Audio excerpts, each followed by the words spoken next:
Cordial saludo compañeros, en ese video quiero compartirles la experiencia que tuve durante la implementación de mi proyecto Estrategias lúdico-pedagógicas para el fortalecimiento de la comprensión y memorización de las tablas de multiplicar en grado segundo. Y la verdad es que cuando uno escucha ese título suena largo, pero en el aula es algo mucho más real. Los niños no solo necesitan repetir las tablas, sino entenderlas, hacerlas suyas, relacionarlas con situaciones que viven todos los días. En este proyecto lo desarrollé en el colegio Albert Einstein en el grado segundo y surgió justamente porque en varias observaciones iniciales me di cuenta de que la multiplicación estaba siendo un obstáculo para varios estudiantes. No era un tema de falta de voluntad, sino de la forma como estaban enfrentando las tablas, no les estaba funcionando.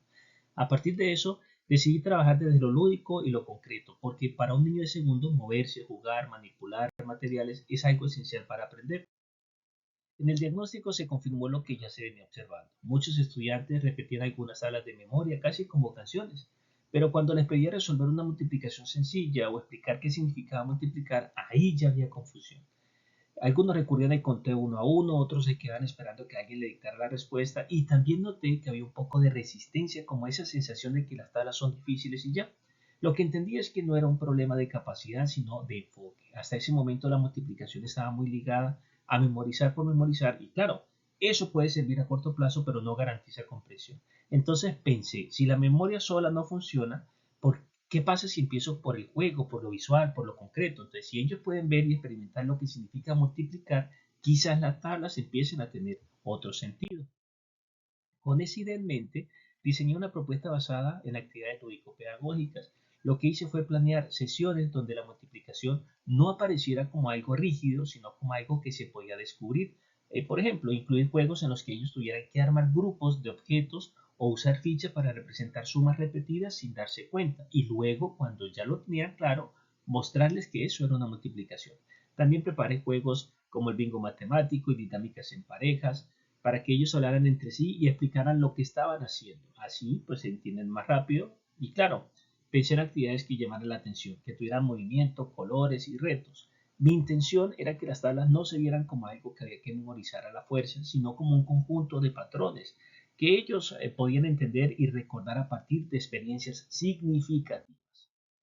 Ya en la implementación fue donde realmente pude ver cómo reaccionaban los estudiantes. Entonces, en las diferentes sesiones, cada una tenía una parte de juego y una parte de aplicación. Por ejemplo, una de las actividades consistía en formar equipos y en armar las tablas usando tapas de colores. Entonces, ellos agrupaban, contaban, reorganizaban y de repente se daban cuenta de que estaban multiplicando sin necesidad de memorizar primero. Entonces, algo que me llamó la atención es que cuando el aprendizaje se vuelve juego, los niños pierden el miedo a equivocarse. Entonces, en vez de quedarse callados, intentaban, preguntaban, comparaban sus resultados con los de los otros compañeros y también noté más participación. Entonces, esos estudiantes que al principio estaban muy apagados se fueron soltando. En una de las sesiones incluso empezaron a explicar lo que estaban haciendo sin que yo se los pidiera y eso para mí fue un indicador muy importante de comprensión.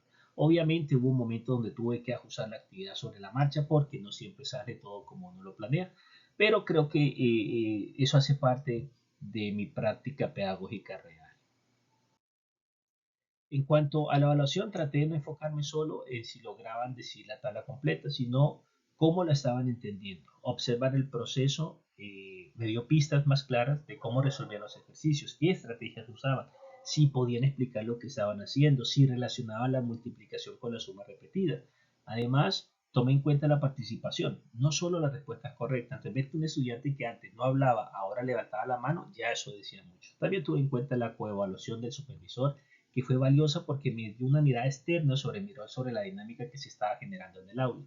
Y aunque el proceso no cambia todo de un día para otro, sí pude notar avances reales, más seguridad, mejor comprensión y una actitud más positiva hacia la materia. Para cerrar, lo que entendí es que un aprendizaje de calidad de matemáticas es necesario porque no basta con memorizar resultados. El estudiante debe comprender, relacionar y poder usar lo aprendido en situaciones nuevas. Ese aprendizaje de calidad se logra cuando las actividades son claras, significativas y están conectadas con su forma natural de aprender. En mi caso, el juego fue el puente que permitió esa comprensión.